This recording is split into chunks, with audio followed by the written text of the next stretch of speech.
वादात अडकलेले आहेत।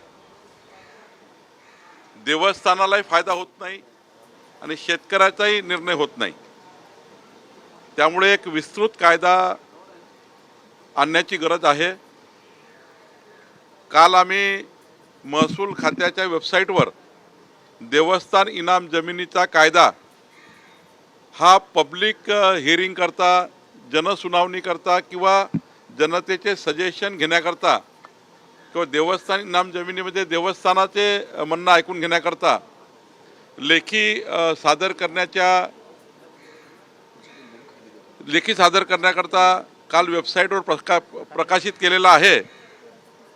मी आपल्या माध्यमातून या कायद्यांना कुठल्या पद्धतीने या कायद्यामध्ये सुधारणा केल्या पाहिजे किंवा या कायद्यामध्ये कुठले कलम अंतर्भूत केले पाहिजे, ज्यांना आपलं म्हणणं मांडायचं असेल त्यांनी 1 महिन्याच्या आतमध्ये या कायद्याला सुधारणा कळवाव्यात। देवस्थानाचे हक्क बाधित राहणार आहे, कोणतेही हक्क जाणार नाही। देवस्थानचे कुठले हक्क न जाता देवस्थानाचं प्रोटेक्शन करून शेवटी कुळाचं काय, वहिवाटदाराचं काय, हाही प्रश्न त्या ठिकाणी निकाला काढायचा आहे। आणि त्यामुळे देवस्थान इनाम जमिनीच्या कायद्याला आपण आपल्या माध्यमातून सर्वांना माझी विनंती आहे की त्यांच्या सूचना काही असतील तर कळवल्या पाहिजे।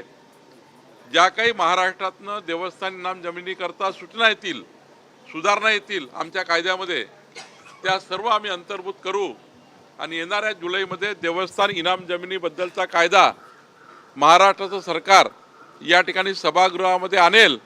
सभागृहात याची चर्चा होईल आणि मग अंतिम कायद्याला आम्ही त्याचा निर्णय करू। सर, देवस्थानच्या जमिनी काढून घेऊ नयेत अशी मागणी अखिल महाराष्ट्र जे मंदिर संघ आहे त्यांनी केलेली आहे।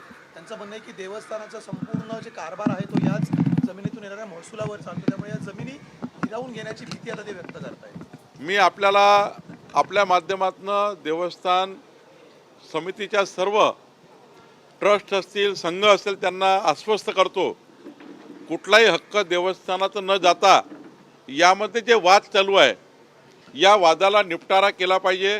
देवस्थानचे हक्क कायम ठेवून देवस्थानचे कुठले हक्क बाधित होऊ न देता या ठिकाणी आपण हा कायदा आणलेला आहे। त्यामुळं देवस्थानचं म्हणणं काय हे आम्ही ऐकून घेऊ, वहिवाटदाराचं म्हणणं ऐकून घेऊ, कुळाचं म्हणणं ऐकून घेऊ आणि यातून मात्र शेवटचा मार्ग काढू। शेवटी कुणी या ठिकाणी घाबरून जाण्याची गरज नाही। शासन कुठल्याही देवस्थानाच्या जमिनी काढून घेणार नाही। तर तुम्ही सर, नगरपालिका आणि महानगरपालिका क्षेत्रातील गावठाणांचे सातबारे बंद करायचे तुम्ही आदेश दिलेले आहेत, नेमकं काय आदेश आहे? राज्यामध्ये अनेक महानगरपालिकेच्या हद्दवाढ झाल्या, नगरपालिकेच्या हद्दवाढ झाल्या। जर पुण्यामध्ये 40-45 गावं पुणे महानगरपालिकेत आले।